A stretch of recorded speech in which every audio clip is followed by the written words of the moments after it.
Hello my dear viewers, പുതിയ ചെടികളുടെ വിശേഷങ്ങളൊക്കെ അറിയാനായിട്ട് നിങ്ങളിങ്ങനെ ആകാംക്ഷയോടെ കാത്തിരിക്കുകയാണെന്ന് എനിക്കറിയാം.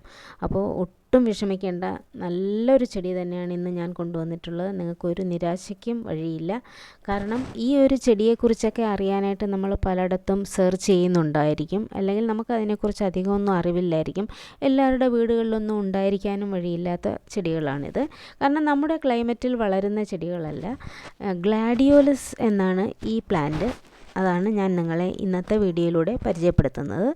ഇത് കൂടുതലായിട്ട് ഏഷ്യ, മെഡിറ്ററേനിയൻ, സൗത്ത് ആഫ്രിക്ക എന്നുള്ള സ്ഥലങ്ങളിലൊക്കെ കണ്ടുവരുന്ന, അവിടെ ഒറിജിനേറ്റ് ചെയ്ത പ്ലാന്റ്സ് ആണ്.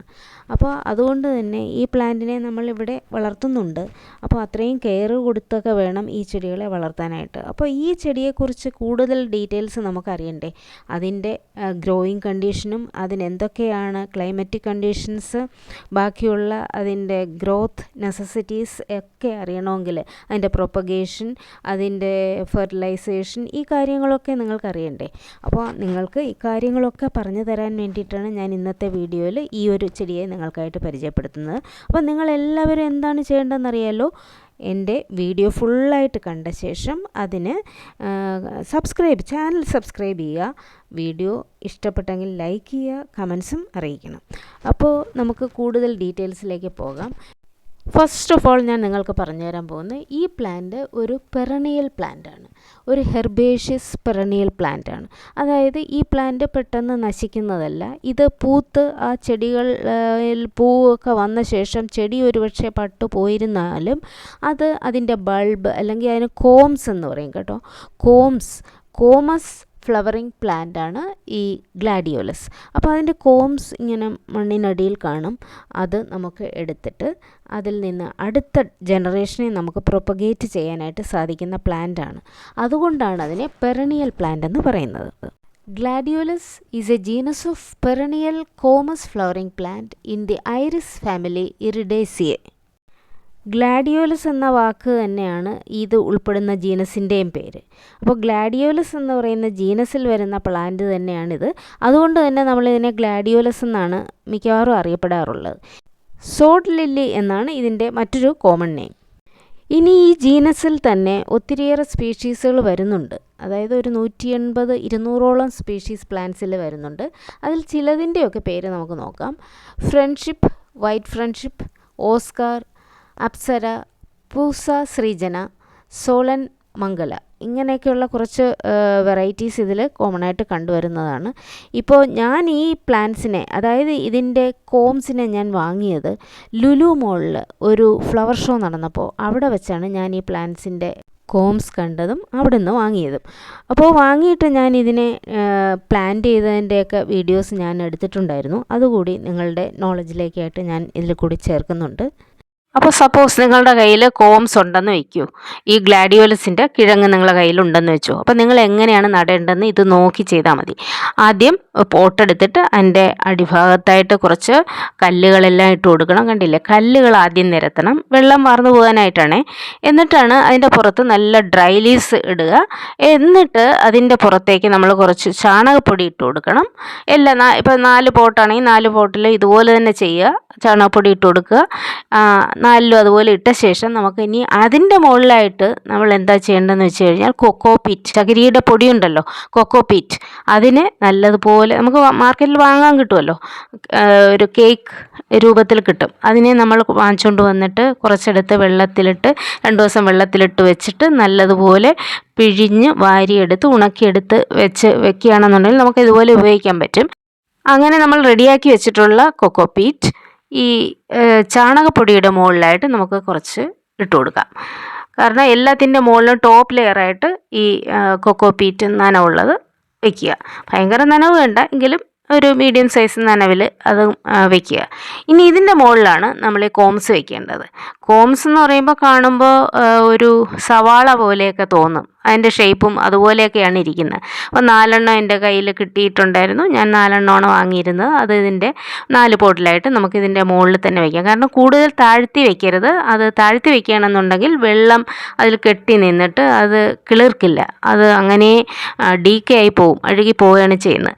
ഇനി അതിൻ്റെ പുറത്ത് നമുക്ക് കുറച്ച് നല്ല ഡ്രൈ ലീവ്സ് ഇട്ട് കൊടുക്കാം. നല്ലതുപോലെ ഉണങ്ങിയ ലീവ്സും നിങ്ങൾ അതിൻ്റെ മുകളിലായിട്ട് വെക്കുക. അപ്പോൾ അതിനെന്താ വെച്ച് കഴിഞ്ഞാൽ ആ കോംസിനൊന്ന് എയർ കിട്ടും, അതായത് അതിന് ബ്രീത്ത് ചെയ്യാൻ പറ്റും.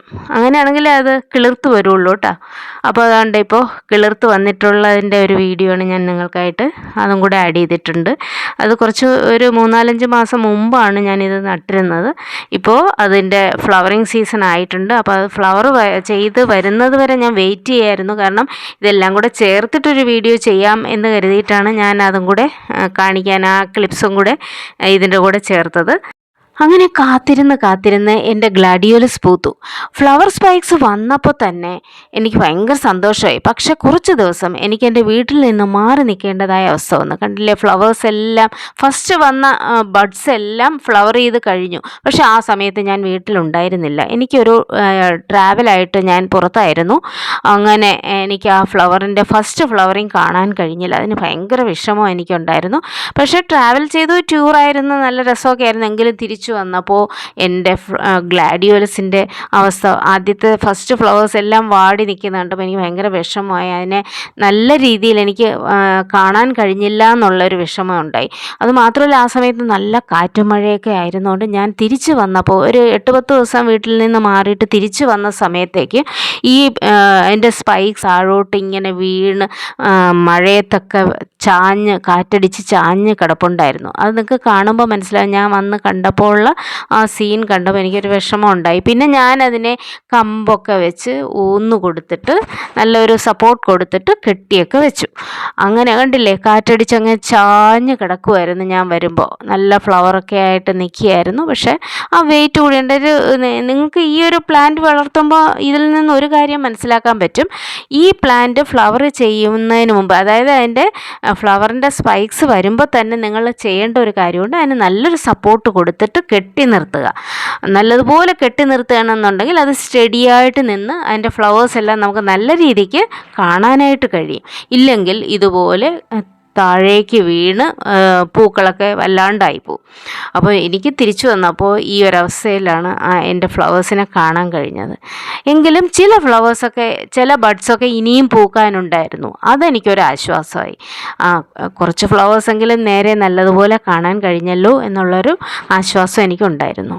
പക്ഷേ ഒരു കാര്യത്തിൽ എനിക്ക് നിരാശയുണ്ടായിരുന്നു. കാരണം 4 കോംസ് ഞാൻ വാങ്ങുമ്പോൾ 4 കളർ എന്നാണ് അവർ പറഞ്ഞിരുന്നത്. പക്ഷേ പൂത്ത് വന്നപ്പോൾ 4ഉം സെയിം കളറുകളാണ്. പല കളറിലുള്ള ഫ്ലവേഴ്സിൻ്റെ കോംസ് എന്നുള്ള രീതിയിലാണ് ഞാൻ വാങ്ങിയത്. പക്ഷേ എനിക്ക് ഒരേ ഒരു കളർ മാത്രമേ കിട്ടിയിട്ടുള്ളൂ. പല കളറുകളിലുള്ള ഗ്ലാഡിയോലസ് പ്ലാന്റ്സും ഫ്ലവേഴ്സും ഒക്കെ ഉണ്ട്. പക്ഷേ എനിക്ക് ഒരു കളർ മാത്രമേ ഇപ്പോൾ ഉള്ളൂ. അപ്പോൾ എന്തായിരുന്നാലും ഉള്ളതുകൊണ്ട് തൃപ്തിപ്പെടുന്നു. കാരണം ഇത്രയും നല്ലൊരു ഫ്ലവറാണ്, ബ്യൂട്ടിഫുള്ളായ ഒരു ഫ്ലവറാണിത്. പ്ലാന്റ് കെയറിങ് വളരെ ഈസിയാണ്. കാരണം ഇതിന് അധികം കെയറിങ്ങിൻ്റെ ആവശ്യം വരുന്നില്ല. NPK 10:10:10 വളരെ നല്ലൊരു വളമാണ് ഇതിന്. കൂടാതെ നമുക്ക് ബയോ വളങ്ങളും ഇട്ട് കൊടുക്കാം. ചാണകപ്പൊടി, എല്ലുപൊടി ഒക്കെ കുറേശ്ശെ 15 ദിവസത്തിലൊരിക്കലോ 30 ദിവസത്തിലൊരിക്കലോ ഒക്കെ കൊടുത്താൽ മതിയാകും. ഈ പ്ലാന്റിൻ്റെ പ്രൊപ്പഗേഷൻ എങ്ങനെയാണെന്ന് വെച്ചാൽ, നമ്മൾ നട്ട കോംസ് ഉണ്ടല്ലോ, അതിൽ നിന്നും ധാരാളം കോംലെറ്റ്സ് ഉണ്ടാകും. അതായത് ചെറിയ കോംസ് അതിൽ ഉണ്ടായി വരും. ആ കോംസിനെ എടുത്താണ് പുതിയ പ്ലാന്റാക്കി നമ്മൾ നട്ട് വളർത്തിയെടുക്കേണ്ടത്. അപ്പോൾ അതൊരു കുറച്ച് സമയം എടുക്കും. ചെറിയ കോംലെറ്റ്സ് വളർന്ന് വലിയ പ്ലാന്റ് ആവാനായിട്ട് കുറച്ച് സമയം എടുക്കും. എങ്കിലും അങ്ങനെയാണ് ഇതിനെ പ്രൊപ്പഗേറ്റ് ചെയ്യേണ്ടത്. ഇതിൻ്റെ കെയറിങ് വളരെ ഈസിയാണ്. വളപ്രയോഗം ഞാൻ പറഞ്ഞു കഴിഞ്ഞു. വാട്ടറിങ്ങും അങ്ങനെ തന്നെ നല്ല വെൽ ഡ്രെയിൻഡ് ആയിട്ടുള്ള സോയിലായിരിക്കണം. ചെടി നല്ലതുപോലെ വളർന്ന് നല്ല പൂക്കൾ തരണമെങ്കിൽ നല്ല സൂര്യപ്രകാശം ഉള്ളിടത്ത് തന്നെ ഈ ചെടിയെ നിങ്ങൾ നട്ട് പരിപാലിക്കുക. ഇതൊരു സീസണൽ പ്ലാന്റ് ആണ്. നമ്മുടെ ഗാർഡന് പറ്റിയ മറ്റൊരു മനോഹരമായ ചെടിയെ കൂടി നിങ്ങൾ പരിചയപ്പെട്ടല്ലോ. അപ്പോൾ ഈ ചെടിയുടെ വിശേഷങ്ങൾ നിങ്ങൾക്ക് ഇഷ്ടപ്പെട്ടിട്ടുണ്ടെങ്കിൽ തീർച്ചയായിട്ടും ചാനൽ സബ്സ്ക്രൈബ് ചെയ്ത് ബെൽ ബട്ടണിലെ ഓൾ എന്ന ഓപ്ഷൻ കൂടി എനേബിൾ ചെയ്യുക.